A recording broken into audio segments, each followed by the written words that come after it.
வணக்கம் நண்பர்களே. வங்கி கணக்கு எல்லாத்துக்கும் இருக்கு. நம்ம எல்லாத்துக்கும் இருக்கு. ஒருத்தர் அவசரமா எனக்கு ஒரு அவசரம் பணம் வர வேண்டியதுங்க. உங்க அக்கவுண்ட்ல போட சொல்றேனுங்க. எனக்கு கொஞ்சம் எடுத்து குடுங்க. அதுக்கு ஏதோ சார்ஜர் வச்சுக்கங்க.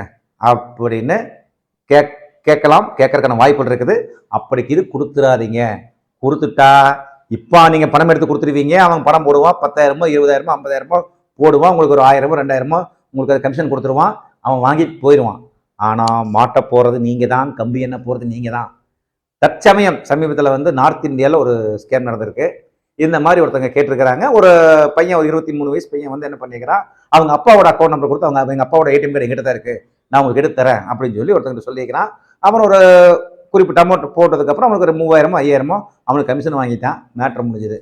ஒரு 15 நாள் கழிச்சு அவங்க வீட்டுக்கு போலீஸ் படையே வருது. அரெஸ்ட்டு. இப்போ அவங்க இந்த பிரச்சனை சிக்கிக்கிறாங்க. அதுக்கப்புறம் தான் இந்த விழிப்புணர்வுக்காக சொல்கிறாங்க. நம்ம இதை என்ன நடந்திருக்கு அப்படின்னா, அவன் ஏதோ ஒரு ஸ்கேம் பண்ணி ஏதோ ஒரு திருத்தமாக அவனுக்கு வர வேண்டிய பணத்தை இந்த அக்கௌண்ட் போட சொல்லிட்டு அவன் அந்த பணத்தை வாங்கிட்டு அதுக்கு கமிஷன் கொடுத்து போட்டு அவன் போயிட்டான். அவன் எங்கே போனா, யார் என்ன எப்படி எந்த தகவலுமே தெரியல. ஆனா இப்போ சிக்கி ரொம்ப கஷ்டப்பட்டு இருக்கிறது, போலீஸ் விசாரணையில் இருக்கிறது அந்த குடும்பமே கஷ்டப்பட்டு இருக்கிறாங்க.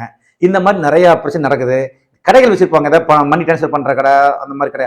அங்க போய் கேட்பாங்க, எனக்கு அவசரமா பணம் வருதுங்க, எனக்கு மெடிக்கல் செலவு இருக்குதுங்க, மெடிக்கல் செலவுக்காக எனக்கு பணம் வரப்போகுதுங்க, நீங்க உங்க அக்கௌண்ட்ல போட்டு எனக்கு பணம் எடுத்து கொடுங்க, எனக்கு எங்க அக்கௌண்ட் இல்லைங்க, என் அக்கௌண்ட் ஃப்ரீஸ் ஆயிடுச்சுங்க, லாக் ஆயிடுச்சுங்க, எதை கூட கதைகள் சொல்லலாம்.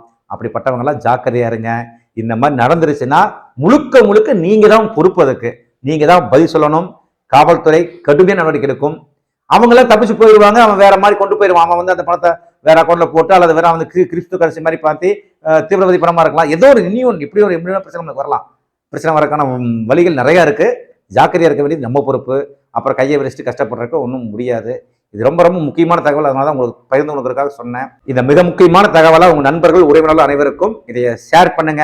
அவங்களும் விழிப்புணர்வு அடையட்டும். இந்த மாதிரி ஸ்கேம்ல சிக்காதீங்க. இது நம்மளோட நலன் கருதி சொல்றேன். மீண்டும் நல்லதொரு வீடியோ சந்திக்க விடைபெறுவது சரவணபிரகாஷ், திருப்பூர். நன்றி, வணக்கம்.